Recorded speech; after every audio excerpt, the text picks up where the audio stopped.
Kerry Cassidy from Project Camelot, and the date is, we can never get the date right, what's the date? The 26th? The 26th of July, 2009. We're at the Exopolítica Summit in Barcelona, Spain, and it's our huge privilege, personally, I must say, I want to ask Kerry in a moment to add to my introduction here. We're going to introduce to you Alfred Webre, who's never appeared on camera with us before. Alfred, it's a privilege to be talking to you. Thank you. You've been an admirer of yours for many years. Oh. Bob Dean, who has become a very close personal friend over the last couple of years, and who blames us entirely for his newfound popularity among all the young ladies in the world who are following you. Shame on you. Yeah. It's not that. It's either you or Sean Connery, and he's just not available anymore. Right, absolutely. And all kidding notwithstanding, we want to introduce somebody who we have presented to the world over the last 3 years, somebody who we also know and love dearly.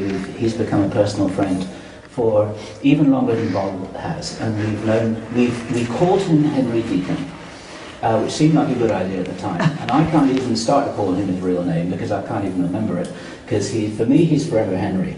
And Henry, it is entirely up to you whether you want to reveal your name again. I'll just say my name's Arthur. His name's Arthur. Hi. Okay. Do you want to be, and this is a serious question, Yeah. do you want to be known as Arthur or Arthur? Yeah, just Arthur. Oh, thank you. I'm tired of the Henry thing. You're tired of it? Okay. Henry is dead, long live Arthur.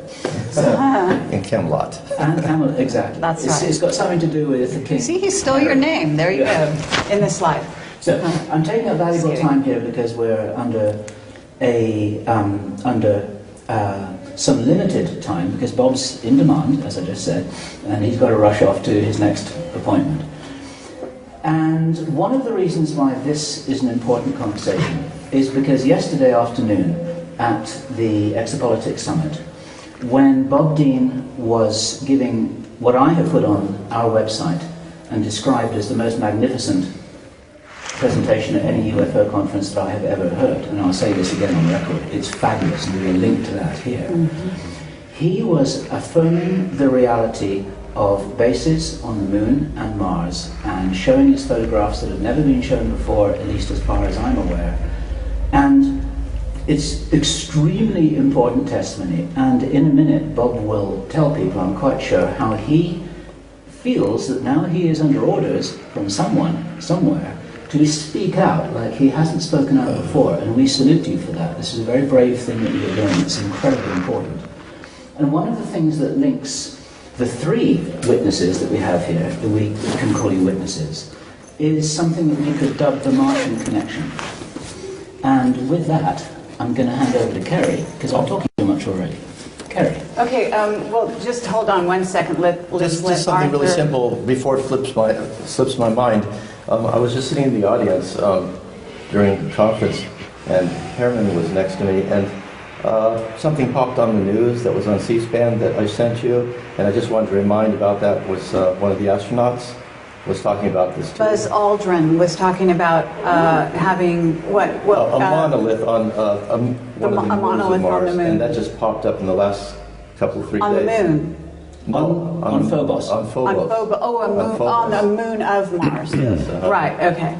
Anyway. And you knew that, right? Well, no, I wasn't aware of that. No. You weren't? I didn't. No.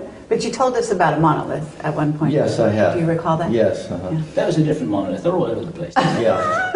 There you go. I was hoping that you'd have a chance to see Arthur Clarke several years ago. Oh, we wish. That just didn't work. It didn't work out.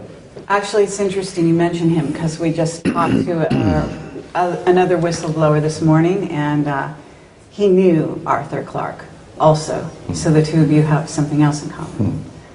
Okay, so here we are. I'm Kerry Cassidy. This is Bill Ryan. We're Project Camelot, for those of you that don't know. And this is going to be just an open conversation. And what we want to do is talk about the future, because what this really is what we call a future talk. It is a conversation. That means Bill and I are going to do something really annoying, and we're going to talk from time to time, more than normal. And but we really want to hear from you guys. And what we'd like to talk about is your visions of what's coming in the future, in the fairly near future, ideally, but you can go as far out as you like.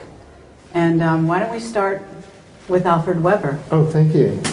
Well, I I see the future as being shaped by two fundamental forces, perhaps three.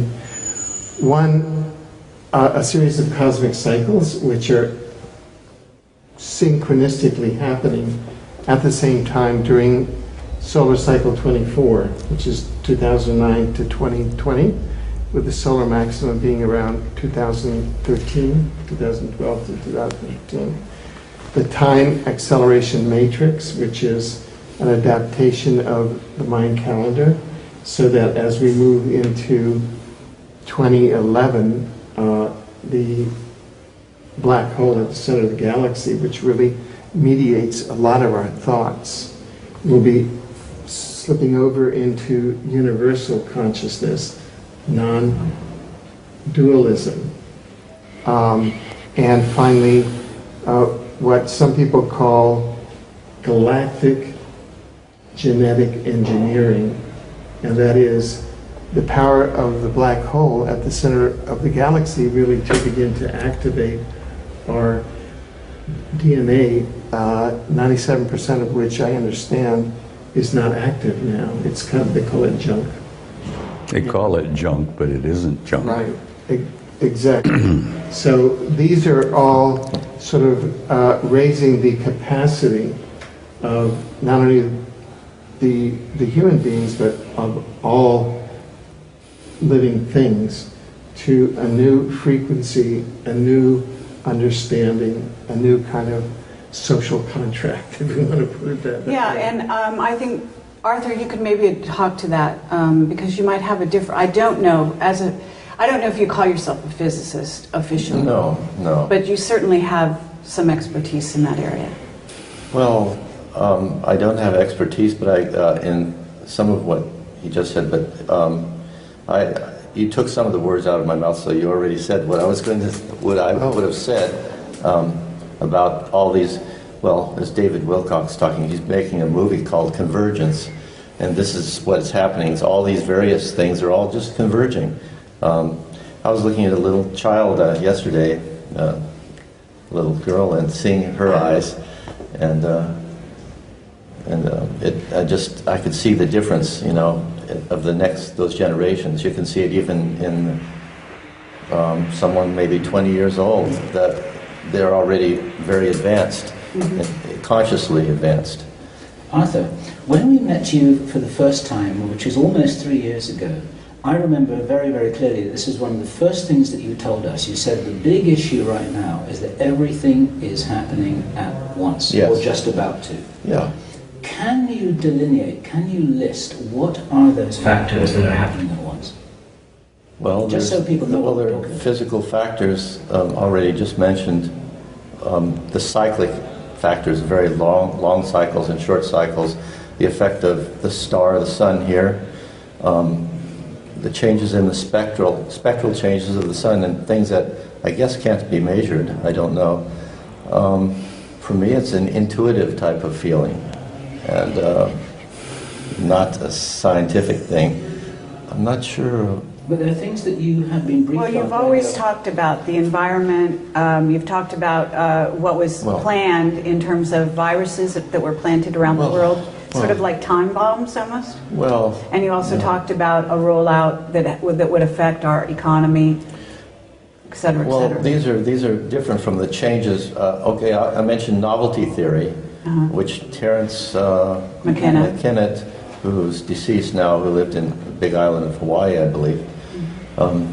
He talked about, he had a calculation for it, and that mathematical equation can be found on the internet, I guess, and you can see that it comes down to zero